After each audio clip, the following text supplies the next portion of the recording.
C'est parti. D'accord. Ok, mais c'est parti. Hunter x Hunter. Voilà, je me suis tout tapé. Tout tapé les 30 chapitres de Hunter x Hunter qui m'ont paru interminables. J'ai vraiment eu l'impression enfin, c'est pas que négatif, hein, bon, voilà, c'est généreux, mais c'est vraiment imbouffable, enfin, c'est indigeste, c'est trop d'informations partout. Il pêche vraiment par là où on le connaît, c'est-à-dire... mais franchement, à ce niveau-là, c'est terrible, j'avais jamais vu ça, j'avais jamais vu un trop-plein d'informations comme celui-là, qui, du coup, donne à penser que l'histoire racontée, elle est pas assez intéressante en elle-même. Et qu'on a besoin d'en mettre des caisses et des caisses, des personnages de partout, on va te donner le nom, la description, la biographie de quelconque valet de n'importe quel prince, c'est... Je vous assure que réaction à chaud, en termes de réaction à chaud, ce que je peux vous donner, c'est qu'après la lecture de ces 30 chapitres, bien sûr, ces 30 chapitres en quelques jours, ça fait beaucoup, mais franchement, par contre, je crois quand même que c'est pas une expérience agréable.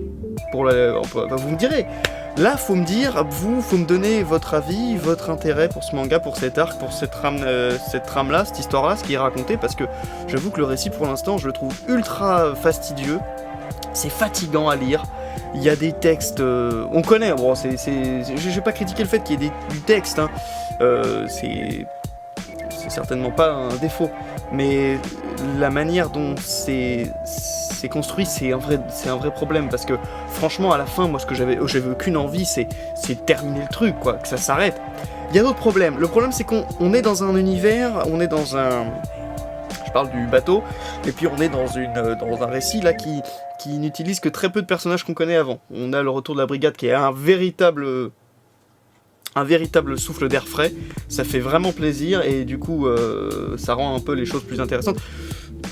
Il y a d'autres choses intéressantes, je vais y aller juste après, je vais faire court, hein, parce que c'est vraiment une réaction à chaud, c'est une review de l'arc globalement, jusqu'au chapitre 390. Donc on a des choses intéressantes et on a des choses ennuyeuses. Je trouve que l'arc est quand même assez ennuyeux globalement jusqu'à présent, on s'emmerde beaucoup. Le vrai problème pour moi, et ça sera mon argument principal, c'est que j'avais bien raison, hein, j'ai revu un peu mes anciennes reviews, je les avais oubliées, j'avais bien raison sur le fait qu'effectivement ça prend l'allure d'une espèce de film d'espionnage avec différents acteurs, c'est même aussi un peu un thriller, donc du coup c'est plutôt cool, vraiment c'est un genre qui m'intéresse, que je trouve sympa et qui m'attire. Simplement le problème c'est que là où ça aurait été efficace en mode Cluedo huis clos, parce que c'est le cas finalement, c'est un jeu d'échecs, l'histoire est racontée tel un jeu d'échecs avec des pions qu'on avance peu à peu, c'est très mathématique, c'est très calculé, c'est très pièce de théâtre aussi, hein, avec des personnages avec des personnages très particuliers, avec des personnalités très différentes qu'on oppose, avec des plans, voilà, ça parle de machin, de qui s'allie avec qui, c'est très discours d'alcôve, avec des mecs qui font des plans de chaque côté, bref.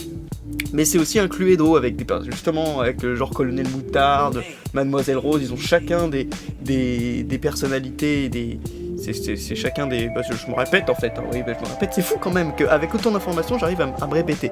Oui, non, c'est ça, en fait ça aurait dû être un Cluedo avec une dizaine de personnages, et en huis clos sur le bateau, mais on en reste là. Stop.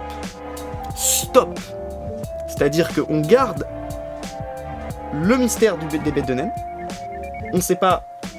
c'est un enjeu, de ce que j'ai compris globalement, il y a plein de détails qui m'ont échappé, il y a tellement de trucs. Mais le mystère des bêtes de naine, c'est intéressant. Qu'est-ce qu'elles sont, qu'est-ce qu'elles font, comment elles vont intervenir. La protection du bébé, parce que nous, on est du côté du bébé. Et la guéguerre entre ces différents personnages qu'on va aimer ou ne pas aimer. Le gros Benjamin, ce qui ressort, c'est Sedenrich, qui est une sorte de Shanks un peu angoissant, qui est vraiment fascinant. Ce mec-là, il est super intéressant, le personnage est chouette, le personnage, il est élégant, il a du charme, le personnage, donc il est chouette. Je parle du quatrième prince. Le gros, la deuxième princesse aussi, qui est vraiment chouette, parce qu'elle est folle.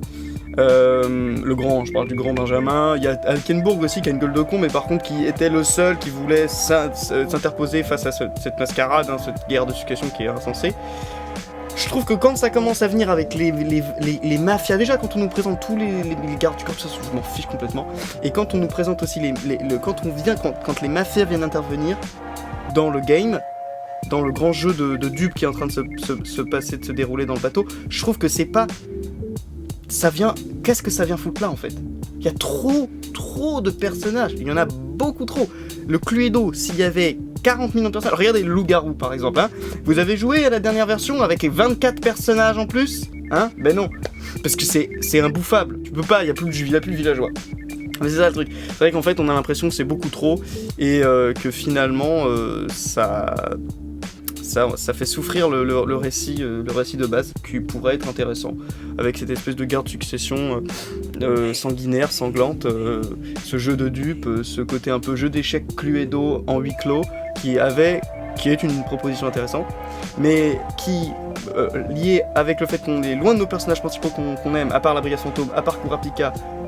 Et là du coup je commence à voir le délire, que là je comprenais pas pourquoi ils sont au machin, mais là Kurapika, Brigade Fantôme, bim, ils sont sur le bateau, donc on comprend, il y a une continuité avec ce qu'on connaissait avant. C'est ça aussi, c'est qu'il y a c'est tellement nouveau d'un seul coup, qu'on arrive plus moi j'ai du mal à accrocher, franchement j'ai du mal à accrocher, je vous le dis. Donc dans les commentaires vous me mettez des raisons pour lesquelles vous aimez cet arc, ce récit, vous me dites les personnages que vous suivez, que vous aimez le plus, puisque finalement comme c'est un petit peu un jeu politique, dites-moi pour qui vous êtes, hein.